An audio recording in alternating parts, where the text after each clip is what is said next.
வெண்பருத்தி நூலெடுத்து வாய் வெடிச்ச பூவெடுத்து நான் அணிஞ்சிட தொடுத்து வச்ச நடினமான மாலை இது.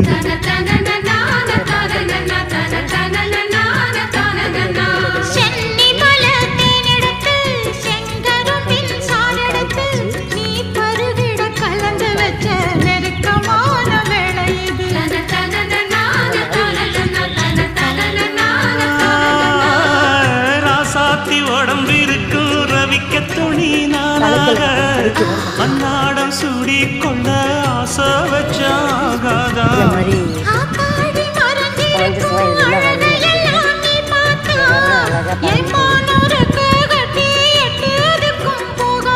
அடிச்சி சக்கரையே எட்டி நீ நிற்கிறியே நான் ஏங்கி ஏங்கி பார்க்கிற போறான்.